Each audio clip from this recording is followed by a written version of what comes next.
امریکی صدر کا غزہ کے لیے 20 نکاتی امن منصوبے کا اعلان۔ وائٹ ہاؤس میں اسرائیلی وزیر اعظم کے ساتھ پریس کانفرنس میں صدر ڈونلڈ ٹرمپ نے کہا کہ بورڈ آف پیس کا ادارہ غزہ کی عارضی حکمرانی سنبھالے گا۔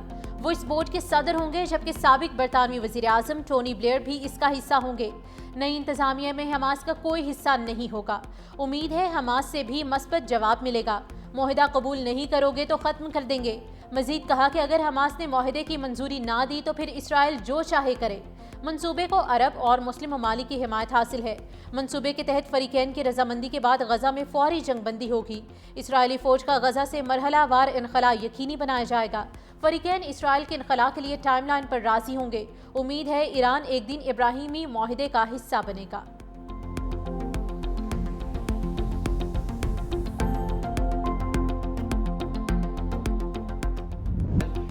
صدر ٹرمپ کا غزہ امن منصوبے کی حمایت کرنے پر وزیر اعظم شہباز شریف اور فیلڈ مارشل سید عاصم منیر سے اظہار تشکر۔ کہا ان کے امن منصوبے کو پاکستان کی مکمل تائید حاصل ہے۔ دوسری جانب پاکستان، سعودی عرب سمیت عرب اور اسلامی ممالک نے امریکی صدر کے غزہ منصوبے کی حمایت کر دی۔ عرب میڈیا کے مطابق سعودی عرب، اردن، متحدہ عرب امارات، انڈونیشیا، ترکیہ، قطر، مصر اور پاکستان کے وزرائے خارجہ نے فلسطینی ریاست کی بات معاہدے میں نہیں لکھی۔ اسرائیلی وزیر اعظم نیتن یاہو کا انکشاف، امریکی صدر سے گفتگو میں فلسطینی ریاست پر اتفاق نہیں کیا۔ اسرائیلی وزیر اعظم نیتن یاہو نے کہا کہ اسرائیلی فوج غزہ کے بیشتر حصوں میں موجود رہے گی۔ ایک بات واضح ہے کہ ہم فلسطینی ریاست کی سختی سے مخالفت کریں گے۔ دوسری جانب نیتن یاہو نے دوحہ حملے پر قطری وزیر اعظم سے معافی مانگ لی۔ وائٹ ہاؤس میں صدر ٹرمپ سے ملاقات کے دوران ہی قطری وزیر اعظم کو فون گھما دیا۔ 9 ستمبر کو قطری خود مختاری کی خلاف ورزی کرنے پر معذرت کی۔ حملے میں ایک قطری سیکیورٹی اہلکار کی ہلاکت پر افسوس کا اظہار بھی کیا۔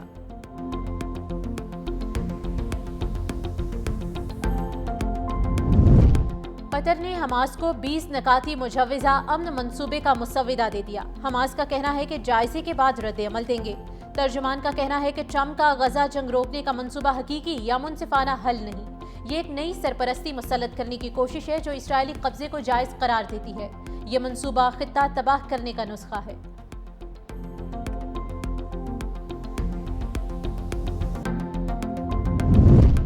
پنجاب حکومت کے رویے کے خلاف پیپلز پارٹی کا قومی اسمبلی سے واک آؤٹ۔ وزیر اعلیٰ پنجاب کی تقریر سن کر بہت افسوس ہوا۔ ایسے حالات میں حکومتی بینچز کے ساتھ بیٹھنا مشکل ہو رہا ہے۔ پیپلز پارٹی کے رہنما سید نوید کنور نے کہا کہ تقریریں تو ہم بھی دھواں دار کر سکتے ہیں، عزت سے بٹھائیں گے تو ہم آپ کے ساتھ ہیں، کوئی ہمیں فیس نہیں ملی کہ آپ کے ساتھ بیٹھیں۔ وزارتیں چاہیے اور نہ ہی کرسیاں۔ جس لیول تک بات چلی گئی ہے وہ کسی صورت مناسب نہیں۔ سندھ ہے تو پاکستان ہے، یہ پورے ملک کو جوڑتا ہے۔ یہ سندھ کا پانی ہے نہ پنجاب کا پانی ہے، یہ سب کو فائدہ دیتا ہے۔ اس وقت ہمارا ملک ایک بہت بڑے سیلاب کی صورتحال سے گزر رہا ہے۔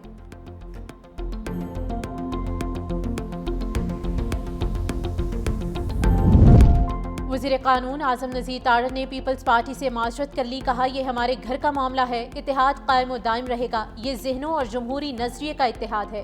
اپوزیشن کو خوش ہونے کی ضرورت نہیں، اپوزیشن کو سوائے نعرے بازی کے کچھ نہیں آتا۔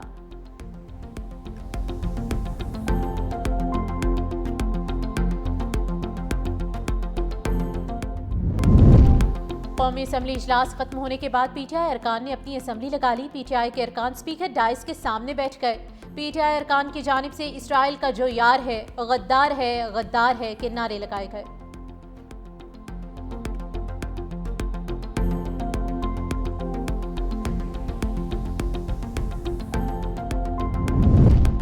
قومی اسمبلی میں پیپلز پارٹی متحد ہے، کوئی تقسیم نہیں، پنجابی کارڈ نہ کھیلیں۔ پیپلز پارٹی کی بنیاد پنجاب میں رکھی گئی۔ وزیر اعلیٰ ہماری بہن ہیں، انہیں ووٹ دے کر منتخب کیا۔ ندیم افضل چند کے ہمراہ ایم این اے سید آغا رفیع کی پریس کانفرنس۔ کہا پنجاب میں صرف 2-4 بابے حکومت چلا رہے ہیں، ہم چاہتے ہیں کہ حکومت عوامی نمائندوں کے ذریعے چلائی جائے۔